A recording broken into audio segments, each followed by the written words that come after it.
हाथ ऊपर करो, वो यहाँ हाथ लगाए, वो यहाँ हाथ लगाएं। अच्छा, हमारी औरतें, हमारी बहुएं, हमारी माताएं, हमारी बहनें, उनके छूने के लिए है। मुंबई के अंदर, पूना के अंदर ऐसे कोरियोग्राफर अपनी कितनी ही लड़कियों को और बहुओं को लेके उड़ गए। इधर एक शादी हुई, उधर दूसरी शादी टूटी।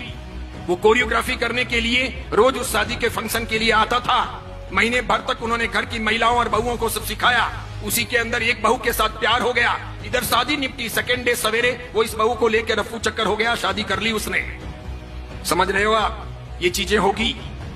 साड़ियां भी खुद पहननी सीखनी चाहिए। कोई फैशन डिजाइनर हमें साड़ी पहनाने आए और वो मर्द हो, अच्छा, वो यहां तक हमें छुए और उसके साथ में हमारे घर का भाई हस्तमिलाप करेगा। साला दिमाग खराब हुआ है क्या? क्या जरूरत है ऐसी? दादियों से पूछो, उनको किसी ने छुआ था क्या? मम्मियों से पूछो, किसी को छुआ था क्या? छूने दिया था क्या?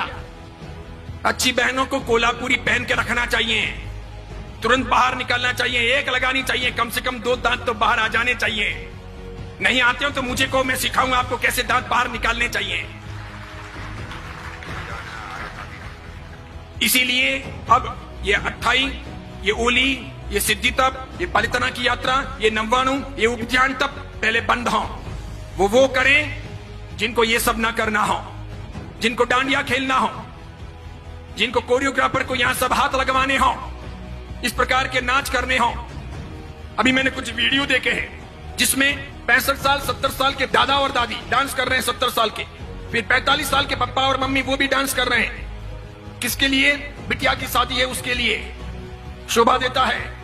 65 साल 70 साल के दादा और दादी डांस करें, अच्छा लगता है। अब टांगे तो कब्र में लटकी है और डांस करना है, कोई मर्यादा है या नहीं? अच्छा, डांस नहीं करने से शादी अच्छी नहीं होगी क्या?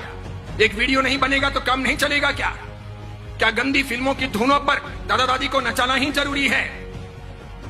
कई सारे समाजों ने प्री वेडिंग शूट भी बंद कर दिए।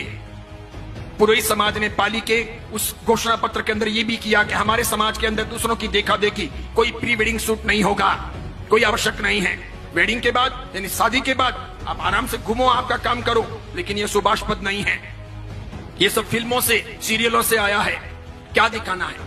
और मुझे तो यूं लगता है कि हमारा बदन हमारे वीडियो के द्वारा इस प्रकार अर्धनग्न कपड़े पहने हुए, हाफ पैंट या इतना सा पहना हुआ नीचे, ऊपर इतना सा पहना हुआ, और फिर हम प्री वेडिंग शूट करते हैं और वो लोग देखते हैं तो क्या देखते हैं? क्या देखते हैं? आप दिखाना क्या चाह रहे हो?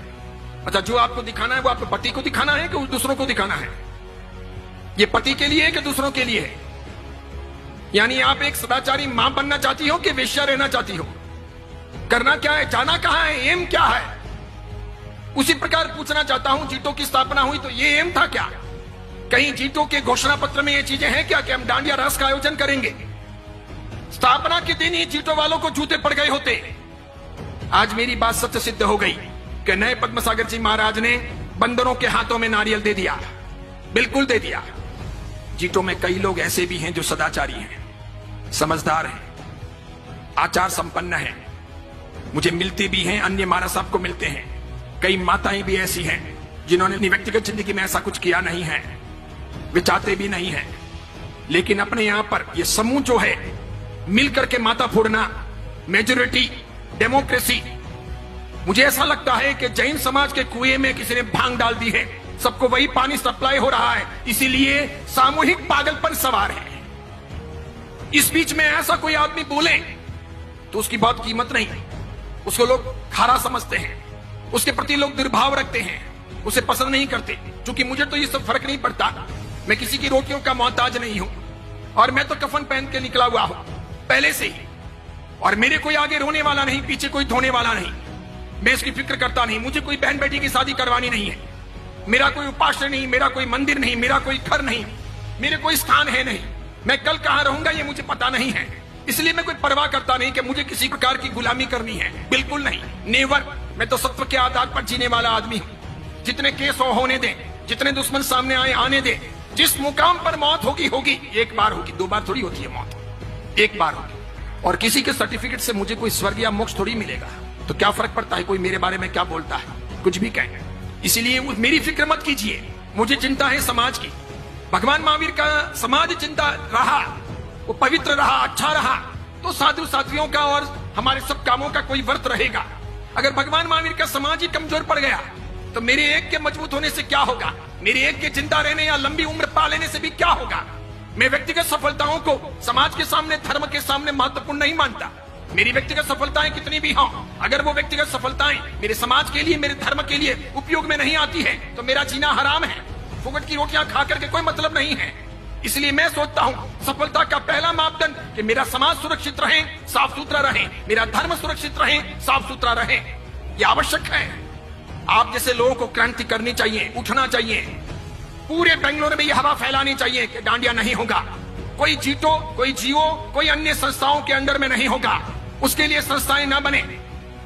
जो लोग भी प्रयास करें आकर के मुझे कहिएगा, मैं आपके साथ में हूं, तन से, मन से, धन से, और पूरी ताकत लगाइए। और खास करके मैं मातृ शक्ति से कहना चाहूंगा कि उठो। हमारी बहन बेटियों को, हमारी आने वाली परंपराओं को हमको भ्रष्ट नहीं बनाना है, वेश्या नहीं बनाना है।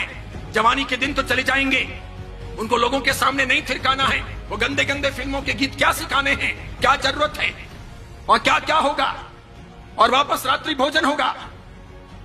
इसलिए जीतों की भलाई इसी में है कि वो समझें, वो मर्यादा में रहें, वो ऐसे काम ना करें। वो IAS IPS के लिए काम कर रहा है, वो बहुत अच्छा है, वो कीजिए। एजुकेशन के लिए, साधर्मिक भक्ति के लिए, मेडिसिन के लिए, या फिर साधु साध्वी के वैयावच यानी श्रवण आरोग्यम के लिए जो काम कर रहा है वो अच्छा है, बहुत बढ़िया है। इसके लिए वे अभिनंदन के पात्र हैं। लेकिन ये जो काम किया जा रहा है, इसमें जो लोग भी लगे हुए हैं, बस इसी में शान है कि चुपचाप पीछे हट जाएं, ना करें। इसका अंजाम अच्छा नहीं होगा। फिर ऐसा ना हो कि हमको दूसरे कोई तरीके अपनाने पड़े बंद करवाने के लिए। ऐसी चीजें मान्य नहीं होनी चाहिए।